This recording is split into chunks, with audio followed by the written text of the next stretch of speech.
তুমি আবার ওইখানে দাঁড়িয়ে সিগারেট খাচ্ছ। তারপর শিহাব বলল, ম্যাম আপনি এখানে? ম্যাম বলল, আগে আমার কথার উত্তর দাও।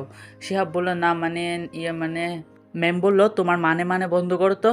শিহাব বলল, সরি ম্যাম, আর হবে না। ম্যাম বলল, কে জানি বলেছিল সরি বলতে পারবো না। শিহাব মাথা নিচু করে থাকলো। তারপর পরি ম্যাম বলল, এইভাবে তোমাকে ছাড় দেওয়া যাবে না। শিহাব বলল, তাহলে কি করতে হবে?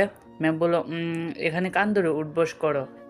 শিহাব বলল, ম্যাম প্লিজ, এটা পাবলিক প্লেস, এখানে মান সম্মান এভাবে নিলাম করবেন না আমার। ম্যাম বলল, কেন?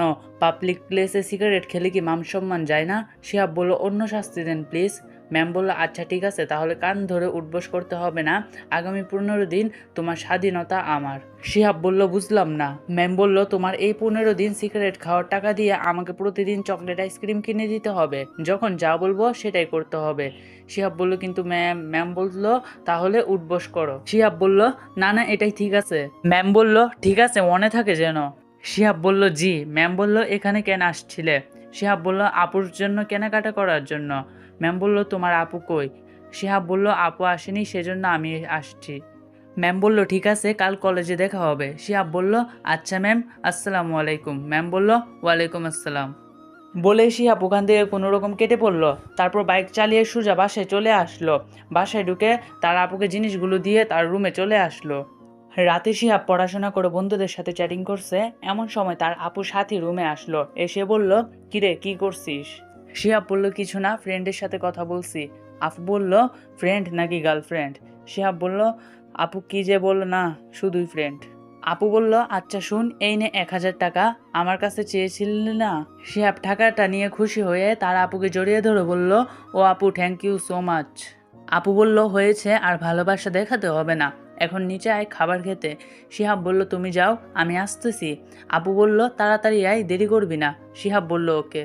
বলেই সাথী নিচে চলে গেল। একটু পর শিহাবও নিচে এসে সবার সাথে ডিনার করে নিল। তারপর আবার উপরে চলে আসলো।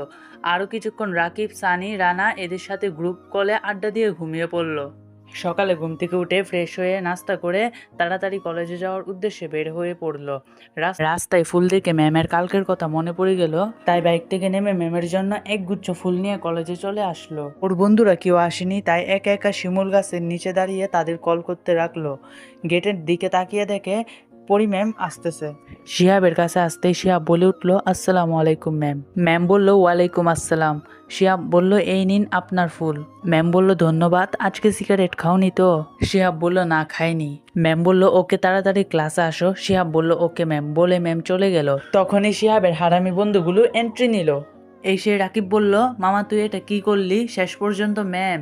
শিহাব বলল, উল্টা পুল্টা চিন্তা ভাবনা বন্ধ কর, আমি পরিস্থিতির শিকার। সানি বলল, মানে? শিহাব তখন তাদের সব কথা খুলে বলল। সব শুনে রাকিব বলল, তোরই কপাল মামা। শিহাব বলল, ফাইজরামি বন্ধ কর, আরেক বলত কই? সানি বলল, কার কথা বলছিস?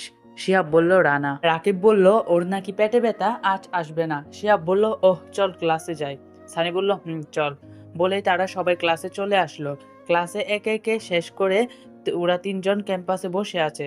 হঠাৎ হঠাৎ কি হয়েছিল তাদের সাথে তা জানতে হলে পরবর্তী এপিসোডের জন্য অপেক্ষা করতে হবে।